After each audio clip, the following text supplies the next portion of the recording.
Hello friends, welcome to GDR law learning ಅಡ್ಡ. ಇವಾಗಿನ update ಏನಂತಂದರೆ, ನಮ್ಮ ಹೈಕೋರ್ಟ್ ಏನಿದೆ, ಕರ್ನಾಟಕ ಹೈಕೋರ್ಟಲ್ಲಿ ಒಂದು ಸ್ಟೇಟ್ಮೆಂಟ್ ಕೊಟ್ಟಿದ್ದಾರೆ.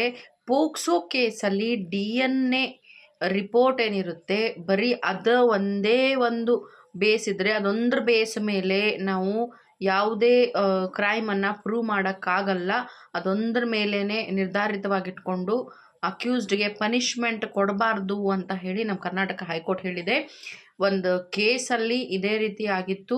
Okay, so Karnataka state of Karnataka and Nagesh ಅಂತ ಹೇಳಿ ಒಂದು ಕೇಸ್ ಇದೆ.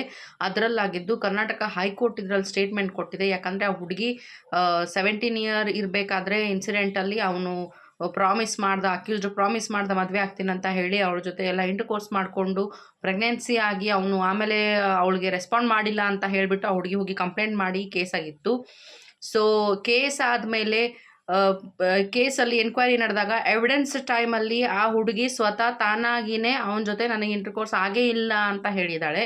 ಸೊ ಈ ರೀತಿ ಹೇಳೋದ್ರಿಂದಾಗಿ DNA ರಿಪೋರ್ಟ್ ಏನೇ ಬಂದಿದ್ರೂ ಸಹ ಅದೊಂದನ್ನೇ ಇಟ್ಟುಕೊಂಡು ಅಕ್ಯೂಸ್ಡನ್ನು ನೀವು ಬ್ಲೇಮ್ ಮಾಡಿ ಪೋಕ್ಸೋ ಕೇಸಲ್ಲಿ ಪನಿಷ್ಮೆಂಟ್ ಕೊಡೋಕ್ಕಾಗಲ್ಲ ಅಂತ ಹೇಳಿ ಅವನ್ನ ರಿಲೀಸ್ ಮಾಡಲಾಗಿದೆ. ಓಕೆ, ಸೊ ಅದೇ ರೀತಿ ಹೈಕೋರ್ಟ್ ಕೂಡ ಅದನ್ನೇ ಹೇಳಿದ್ದಾರೆ. ಹೈಕೋರ್ಟ್ DNA ಟೆಸ್ಟ್ ಒಂದ್ರ ಮೇಲೆ ನೀವು ಬೇಸ್ ಇಟ್ಕೊಂಡು ಅದೊಂದ್ರ ಮೇಲೆ ನೀವು ಸಾಕ್ಷಿ ಪ್ರೂವ್ ಮಾಡೋಕ್ಕಾಗಲ್ಲ. DNA ಯಾವಾಗಿದ್ರೂ 100% ಕರೆಕ್ಟ್ ಇರೋದಿಲ್ಲ. ಸೊ ಅದೊಂದೇ ಸಾಕ್ಷಿಯಾಗಿದ್ದರೆ ಅದೊಂದನ್ನೇ ಇಟ್ಟುಕೊಂಡು ನೀವು ಪ್ರೂವ್ ಮಾಡೋಕ್ಕಾಗಲ್ಲ ಅಂತ ಹೇಳಿದ್ದಾರೆ. ಯಾಕಂದ್ರೆ ಪ್ರಾಸಿಕ್ಯೂಷನ್ ಅಡ್ವೊಕೇಟ್ ಏನು ಹೇಳಿದರು, ನಾವು ಸ್ಟೇಟ್ ಕಡೆಯಿಂದ ನಮ್ಮ ಕಡೆಯಿಂದ ಎಲ್ಲ ಕರೆಕ್ಟಾಗೇ ಇದೆ, ನಾವು DNA ರಿಪೋರ್ಟ್ ಪ್ರೂವ್ ಮಾಡಿದ್ದೀವಿ, DNA ರಿಪೋರ್ಟಲ್ಲಿ ಅವನೇ ಬಯಾಲಜಿಕಲ್ ಫಾದರ್ ಅಂತ ಪ್ರೂವ್ ಆಗಿದೆ ಅಂತ ಹೇಳಿದ್ರು. So DNA can be manipulated any time.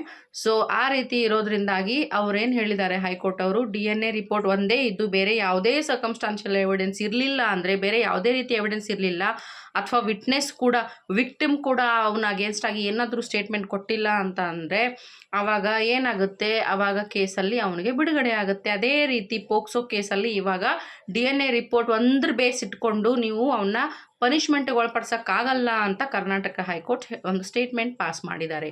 So ಇದ್ರ ಬಗ್ಗೆ ತಮ್ಮ ಅನಿಸಿಕೆಯನ್ನು ಕಮೆಂಟ್ ಮೂಲಕ ತಿಳಿಸಿ. ಅಲ್ಲಿವರೆಗೂ ಮತ್ತೇನಾದರೂ ಅಪ್ಡೇಟ್ ಬಂದರೆ ನಾನು ನಿಮ್ಗೆ ತಿಳಿಸ್ತಾ ಇರ್ತೀನಿ.